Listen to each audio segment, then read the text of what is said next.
Hello, everyone, and welcome to the brand new segment of the Livvie Star show, Turbo Talks with Livvie Star, a show created and represented by a first generation South Asian woman in North America. Today, I don't have a guest, today, I have a story. And at the end of this story, I have a question for you, a question about copying, a question about friendship, a question about ego, and perhaps a question about how much of the society is still shaped by patriarchy. Very recently, I launched my podcast.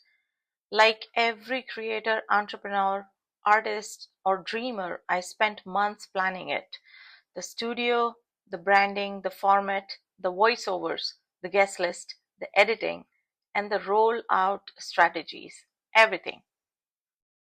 For my first episode, I invited someone I considered a friend, someone who encouraged me, someone who was excited for me, an IT professional, an MC, and a YouTuber who had earned a silver play button. Naturally, I respected his achievements. I trusted him. In fact, I trusted him enough to share my entire vision. Before we started recording, I explained my strategy very clearly. I had booked the studio for an entire season. I wanted to record all episodes first, edit them professionally, create promotional reels, and slowly release them over time. I specifically requested one thing: please don't record or post anything yet. Simple, reasonable, clear. Yet, while I was preparing my notes because I was stressful, I noticed a phone sitting in the corner, recording. When I asked if he was recording, he denied it. Once, twice, three times, even in front of the studio staff. I chose to move on because I was already stressed out. It was my first ever podcast. The episode went super well. We clicked great on camera. Afterward, we took a few photos. Again, I politely reminded him, please don't post these yet. The very next day, he posted them. When I asked why, the response was, it's just a photo. But it wasn't just a photo. It was a studio photo. It was from the podcast setup. It forced me to announce a project I wasn't ready to announce. So I did. People were excited, friends congratulated me, creators encouraged me. The response was overwhelmingly positive. And that's when something strange started happening. The same friend suddenly launched a podcast. Not just any podcast, a podcast with a very similar format, a similar presentation style, a similar studio approach, similar language, similar guest recruitment, similar descriptions, similar promotional tactics, even the same contact me to be my guest approach. Someone who had never done an in person studio podcast before was suddenly doing one aggressively. Every time I posted something, another post would appear. Instagram, Facebook, LinkedIn, like clockwork. People started noticing. Not just me, other people. Friends, followers, members of the community. Some even started messaging me directly asking, why is he copying you? I confronted him as a friend. Not publicly, not aggressively, privately, very respectfully. He promised he would stop. But the pattern continued. Then came something that hurt the most: the voiceover. One of the creative decisions I was most excited about was eliminating traditional guest introductions. I wanted cinematic storytelling. I wanted voiceovers. I wanted listeners to feel like they were entering a story before meeting the guest. I shared that vision with him. In fact, I sent him my voiceover script. He complimented it, praised it, told me how unique it was. Within hours, he realized And he actually released a similar voiceover driven format. At that point, I was angry. I was disappointed. I was hurt.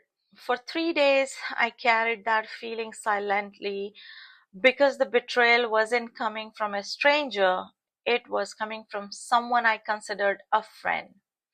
Recently, I learned he had booked the exact same studio where I recorded my season, and that made me pause. Not because I think I own a studio, not because I think I own podcasting. No one owns idea, no one owns ambition, no one owns success. Inspiration is normal, competition is normal. Being motivated by someone else's work is normal. But where is the line? When does inspiration become limitation, imitation? When does imitation become obsession, aggressive obsession? And when does obsession reveal something deeper? That question kept me awake at night. For years, I've organized events, over 70 events. I've seen people copy concepts, copy event themes, copy marketing, copy promotions, but that's part of life. But this felt different because this felt personal. So naturally, my mind wandered to a larger question. Is this just a creator issue or is it something deeper? Recently, many of us have watched the outrage surrounding the viral 370 rupee biryani controversy, a situation where a man publicly suggested that buying a woman a worth 370 rupee biryani somehow entitled him to something more. The backlash was immediate. Women across India, around the world spoke up, and thankfully, many good men did too. But both stories made me wonder about the same thing. Why does entitlement show up so often? Why do some people believe that access, attention, support, and proximity gives them ownership? Why do some people struggle to celebrate a woman's success without inserting themselves into it?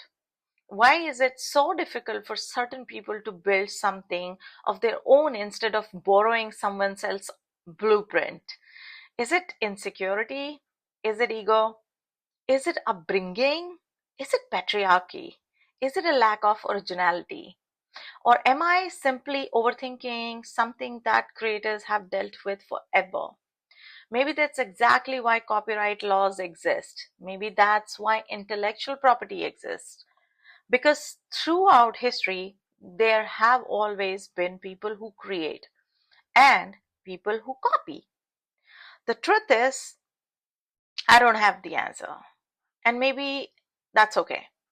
Because despite everything, I'm still here, still creating, still building, still improving, still learning, and most importantly, still moving forward and upwards. Because at the end of the day, the original creator always has one advantage the copycat never will. The original idea came from within. So today, I leave you with this question. When someone copies another person relentlessly, especially someone they call a friend, what do you think is really driving that behavior? Inspiration? Insecurity? Competition? Entitlement? Or ego? Or some 40 plus lifetime crisis? Comment below and let me know your thoughts. Until next time, this is Livvie Star, and you're listening to the Livvie Star Show, the Turbo Talks.